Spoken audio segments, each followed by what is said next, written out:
Oh, are we back? Oh, hi. I'm sorry. I was just dancing. Um, so He does that. welcome back to Enterprise Security Weekly. Today's topic is end user security awareness training. I know, Michael, you've done some research into this area. I've certainly led panel discussions on this topic and run my own end user security awareness training programs when I worked at a university, in fact. And Doug, you're a professor, so I mean, pretty much of insecurity. So, I mean, pretty much your Right. job is So you got to be smart, Doug, is what we're making saying. people aware. We try, and I do. I get asked to speak at corporate stuff all the time. Mm-hmm. And I've bored people calling me saying, "Can you come to our convention in San Diego and talk about end user awareness?" Or even just, "Can you come scare everybody?" I've had that request. Just come Right. and scare them, because that gets managers to start going, "Wow, that's bad." So a lot of time, like the last one I did, I just told stories about break-ins and pen tests and things that I had done, and how we did them, and trying to scare people into, wow, that could be bad, and maybe then they'll allocate some time and budget to it. So, Well, I mean, the first question that a lot of people ask are, is it worth it? And, I mean, I know there are some penetration testing firms and people out there, Dave Vitale in particular, who's on a panel discussion, and he likes to take the opposite side of it and say, it's not worth it. Like, no matter how hard you try to educate your users, Yeah. I'm still going to get in. I'm still going to be able to trick a user. It's the wrong question to start with, though. And I sorry to step in so aggressively on that, but when I always watch this debate unfold, it usually makes me get stabby or want to slam my head into a desk a couple times. The challenge with this is that Can we get that on film? Yeah, I'll tell you what. If I do it, I promise. I promise I will. I'll film it and I'll Facebook Live it, and Nice. you'll know first. So the thing that's interesting about it, whether it's worth it or not, whether someone can get in or not, right? I mean, Paul, you're obviously intimately more familiar with the Straight Talk framework and those questions. But I'm going to ask one of my other favorite questions, which is, what do you mean when you say security awareness? And the reason I bring that up is because if we go look at this traditionally, you have this concept of awareness. I'm going to abstract out of security for a second. You have this concept of awareness. Then you have training, and then you have development. And the way that they tend to work is that awareness is the realization. It's then understanding. It's no understanding. And that's actually the key to it. You're aware, there's a realization that maybe something is wrong, maybe something is right. But that doesn't connote any level of understanding or action or anything. It's just simply that light bulb going off. Aha. The training is that specific skill, specific outcome. It's measurable, it's impartable. Those are things you can do. And then the development is how you take that training and you apply it in your environment and ideally can progress at it. And so what happens is, I see a lot of people call it security awareness training. Well, hold on, wait a minute. You're using two terms that have two very different purposes in the same sentence. And then we never define what it is precisely we're talking about. And then we jump right to, so is it even worth it? Well, look, I can tell you this. If we don't define it and we don't understand the challenge, right? So I'll switch back to more straight talk. If I don't know the problem I'm trying to solve, and the second question, are we ready? Then all it is a cost. So all of these efforts in security that have mandated it, all they've done is they've created a cost. And from an executive perspective, if I have a cost for something that I don't understand, I see no value in it, I have one simple objective: minimize it, spend as little on as possible, and make it go away. And that's why we keep having this debate.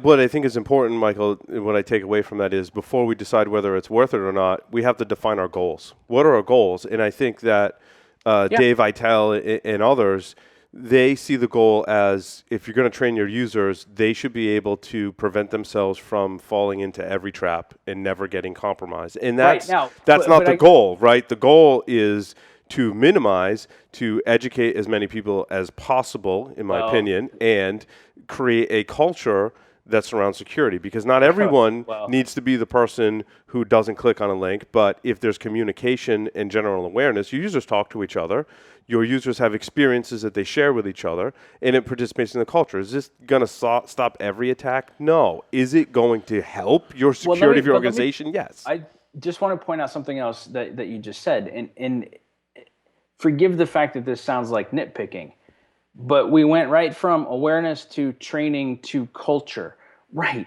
But that's like, awareness would be a single dollar sign. Training is $2 to $3 to $4 signs. Culture is like 5 to 6 to 7 culture signs, or dollar signs rather. And so the point is, we in our industry conflate these terms and we mix and match them all the time, but each one has a very specific nature to it. So let's go back to awareness for a second, because I've thought about this for years. There is a single outcome from a proper awareness program. You can call it security awareness if it makes you feel better, but there's a single outcome only, and it's that, and it's not see something, say something, but it's along those lines. It's that if somebody in your organization experiences something that they get that sense, that awareness, this isn't normal, this isn't right, I've got that spidey sense tingling, that they know who to call and feel comfortable calling. I like to try to put this. There's two big things for me on this. One is buy-in. If people aren't into it, then it turns into. And I mean, I know people get mad at me saying this, but that's okay. It's live. Sexual harassment training. You know, we all have to go to this all the time. And what it is, you know, it's an automated system that you turn on and you have to sit through the presentation, and when it's over, you get your little certificate. Does that mean people are really aware? Are they really doing anything about it? Probably not. They're just sitting through this thing because they're required to do that by HR. And as soon as the tick box is filled, you go your merry way. And I know that upsets some people. But this is the same thing. And if security is like that, if that's what you're doing, then you're just wasting your money, because you're just sitting there and people are sitting there reading a book while it plays through. Well, and you're pissing people off, too. Yeah, so and you're wasting their time. Money. You're going to make it harder in the future to actually get their attention to do anything meaningful. Exactly. And the other piece of it is I like to think about it like medicine. Like you want your users to be aware at the level where, like, I have a headache. Okay, maybe I should take an aspirin. Okay, that's just low end stuff. Yes. My friend says, look, I'm bleeding. And you say, wow, you're bleeding a lot. You might need to call the doctor. It's basically what you were saying a second ago. Or, look, my arm's on the floor. You know, maybe I really should call 911. And your users need to be able to. Happens in Star Wars all the time. You ever notice that? Everyone's always getting their limbs chopped off. Yeah, you know, we get those lightsabers all over the place. And you know what, though, Doug, that's a great example. And what I like about that is there is a level at which people can see something and go, oh, I know, that's just whatever, I'll ignore it. Oh, that's probably phishing email, I can delete it, right? And they don't need to do anything on that. You're absolutely right. But then what I like is that next level, which is, okay, I need to tell somebody, I'm not sure what to do here. I'm bleeding, it's bad, this isn't good, you know, or my arm fell off, and that there's a more full-scale response. And so if you think about that, how much time and energy and effort societally have we put into training our children to dial 911, right? We know it's not 911, it's 911. And we have played calls of dispatchers, and the dispatchers go through training on how to handle it. Yep. And it's, if you've ever had a call dispatcher 911, you're still, I mean, your throat is tightened up and there's some adrenaline coursing, and you're not really sure what to expect despite everything that we've done. So what happens in most organizations when you call the security people? In fact, this is when somebody tells me they want to do security awareness, first thing I say to them is, okay, I've got a problem, who do I call? Like, where is it right now and who do I call and what's the experience? If you can't define that, don't waste any money on security awareness. Fix that first. Well, and we were advocating for companies back when, you know, as part of that, to have essentially an internal 911 kind of thing, and a person to answer the phone that wasn't me. Because, you know, they get me and I go, yeah, what's up? You know, and they're like, well, I think I'm bleeding. Yeah, okay, it'll go away. Don't worry about it. You know, I'm really busy right now. Why are you calling? Just walk it off. Yeah, walk it off. It'll quit hurting in a little while, or it'll stop, or you'll die. Either way, it'll all be resolved. But I mean, you have to have somebody who can walk them through that, and you also have to have the person. The 911 people are very good at also determining when you don't really need 911. You know, they don't just have to immediately go, yes, we're sending 12 ambulances and a whole fleet of SWAT. They have to decide, yes, sir, I understand the cat's in the tree, but have you ever seen any cat skeletons in trees? Really? I mean, you don't really see a lot of cat skeletons in trees, so it'll probably come down later. I mean, because we have to do that with security as well, because I don't want to trigger an international incident response unit over something so, you know, dinky that it really was just, oh, the computer locked up, you know, and the guy's like, because I get those calls all the time. I'm sitting here right now, I got a blue screen, I don't know what to do, I think it's probably, you know, international hackers have taken over my machine. Like, no, probably not. Probably not. Yeah, like we're out of like mint and ginger beer. That's Well, no, bad. see, now you understand. That's right. You can move up on that. Now, let me talk about something else, though, that I just heard from this that I like. So what I usually tell people is once you've got that process in place, they know who to call. Now, there's a key point to this, too. And, Doug, you were just talking about this. I just want to put a finer point on it. The process needs to be understood. So the difference is I'm not calling a black hole. I'm not going to get somebody surly. I'm not going to get yelled at. I need to know that it's okay to call in and to say, hey, I don't know what's up. Now, maybe that person can triage it or maybe not, but this is where I started to learn. What I always like to say to people is, well, just keep a record. Keep a record of what people keep calling in on. Because what I always get a lot of times, too, is let's say somebody says, no, I'm going to do security awareness training or programming or whatever they want to call it. So what should I talk about? Here, I got 155 slides. You think that'll work? And I always say, what are the top 3 challenges? But and this goes back to Doug's point about buy-in. What are the top 3 challenges that people want to learn about? Go educate people on those. Yeah. So if you have the ability for people to report things that they see, then if you keep getting the same type of call and you find yourself saying, oh, why do people keep calling me about this? A, you missed the point. They're calling you. And B, okay, well now you can go educate them. In fact, that's usually where I argue. If they're that interested, you can put together some pretty cool programming and Doug can come share some real life experiences and get them excited. And you can follow up that and say, hey, by the way, if you want to learn how this works, Right. we got a course for that. We got a way. Look, it's only an hour. Oh, and you know what? Sally over here was terrified about it, but hey, how'd it work out for you, Sally? And then Jim over here, he took it. He loved it. Look at and once they start to get those stories, real stories of people who were afraid of it, didn't like security, thought it would be a pain in the ass, but they went through it and gosh, it was actually really cool. And they were able to teach their kids and they're the heroes in their school or whatever. Yeah, they'll keep doing it. That's how you do it. You've got to go to what people are actually interested in. And if you think that there's something that they should be interested in, then your job is to make it interesting. And when it rises up to that level, to go meet it that way. If you're doing something like that, I don't really care anymore what you call it. But there's an awareness level, which is that, oh, that's interesting, which is different than the training, which is different than the development. And the development is that cultural part you're talking about, Paul. But to do that right, man, that's a whole nother podcast, just talking about that. The thing, too, that I want to point out that I think is really important is that I like how Michael broke it down into, awareness and training and culture. That is a continual process. And I think a lot of people are like, well, we're going to do an end-user awareness class and that's it. Right. No. Like all those components are reoccurring activities inside of a program, right? How long the training should last. Mm-hmm. I don't mean to be rude, but you've asked the wrong question. I agree. Awareness is interesting because it doesn't need to be in a classroom setting. No. You can raise awareness in a whole bunch of other different ways. Flyers, emails, internal. Again, so go back to this, right? You guys both understand marketing and startups and the business side of some of this stuff, Paul. You absolutely do. So what would happen then if you really want to do this type of stuff internally of producing, call it a podcast if you want, or these little segments. But what happens if you've put up the posters and you, instead of making a statement, you ask a question? And then you say, hey, if you come to, and it's got to be easy to remember, unless you like QR codes or RFID tags or what your business is your business.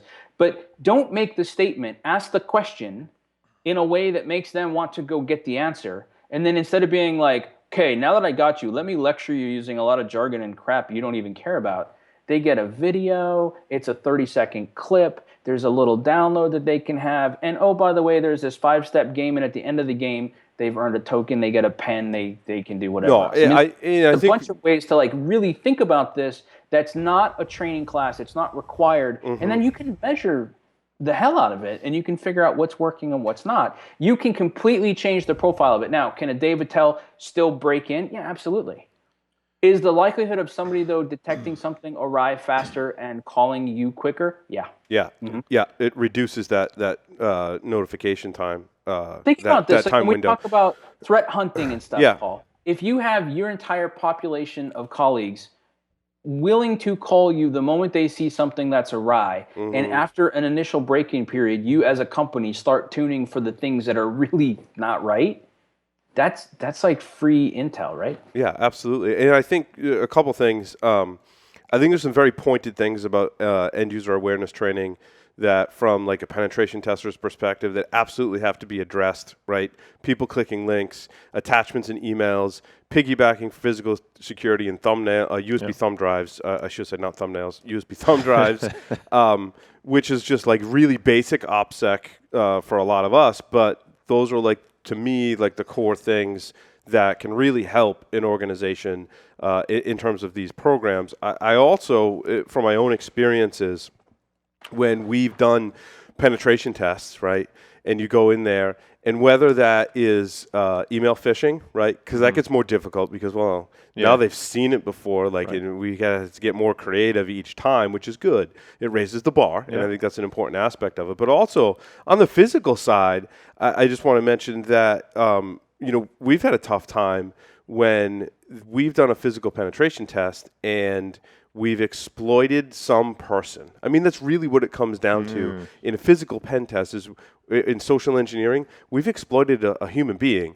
Once that person realizes that they've been exploited, not only does their awareness go up, but they raise awareness of others. So much so that Larry, who's you can distinguish Larry in a crowd pretty easy. Him. Larry shows up on site and someone comes running up and like, get this person out of here. Like last time he was the tester and I was the victim and he's just run up. But to have people have that level of awareness now because they've experienced it, they not only raise awareness for themselves, but others around them. And I think that's important. And the way that you handle it is what's going to matter too, right? If you embarrass them, if you shame, if you blame, it just doesn't work. I know we love that strategy in this industry, and not in this situation. The history of life never worked. Right. There's no example. Short term, I can show you how I can get conformance out of it, but that's not going to really elevate it. But you're right. So that person, when they get that aha, when you can say, okay, so tell us what happened. Now, at some point, did you think in the back of your head you might be getting played? You did. Okay. But now we're wired for niceness, right? And our culture is to help everybody else, and that's why you held the door open, or that's why you did the. Okay, so what would you do differently now? And that's the thing. We always have to be able to do two things.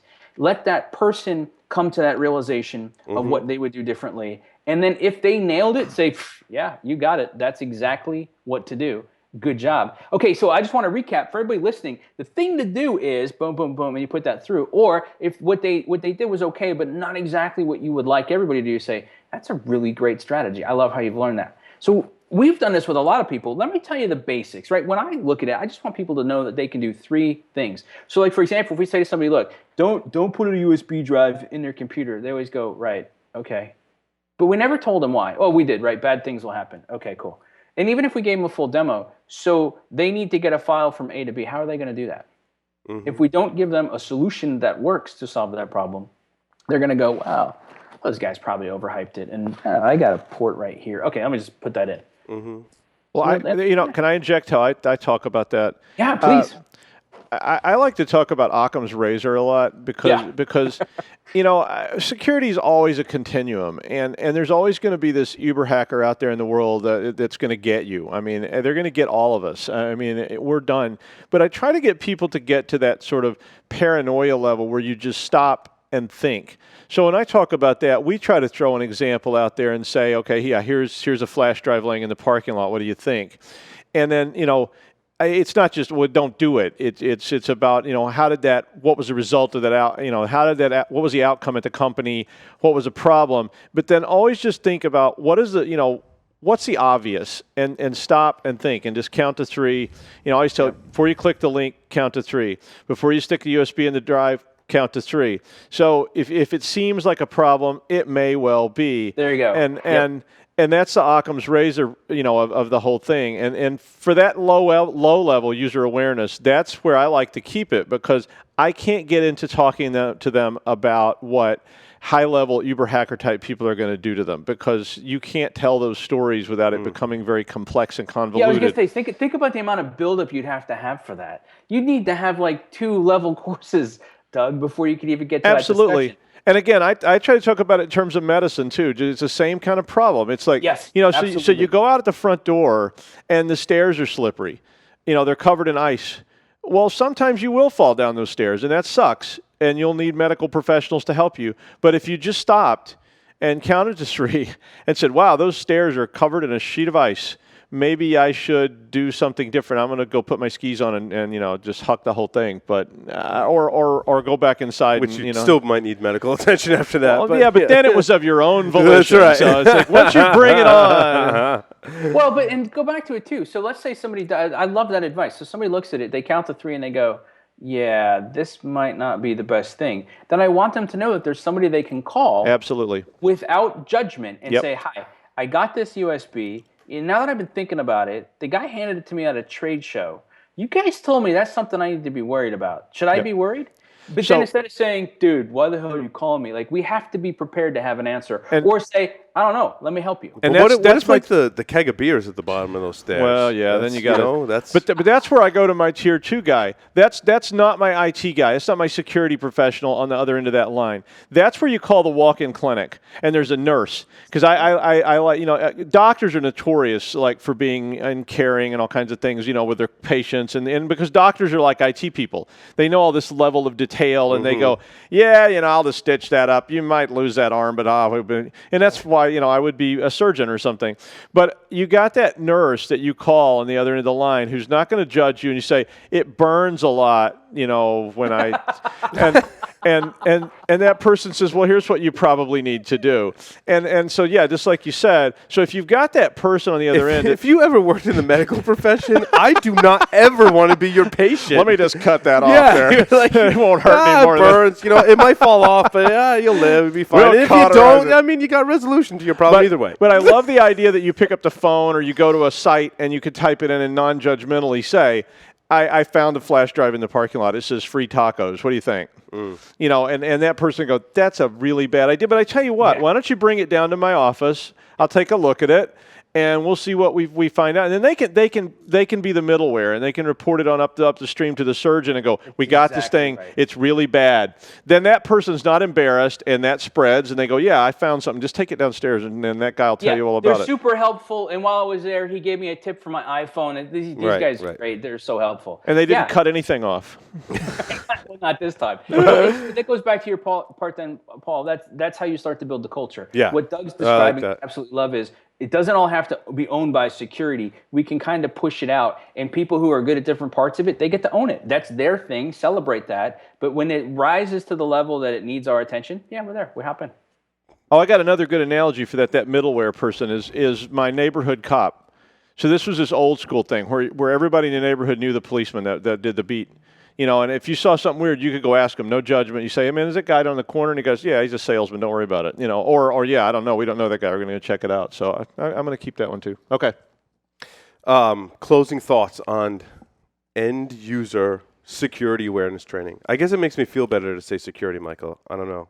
You said that earlier. I'm cool with that. What I would argue, all I would say is I would call it end user. Well, first of all, I hate the word user. There's a cognitive dissonance to it. I appreciate, especially Doug, coming from the mainframe days and stuff. Yes, technically correct, bought in.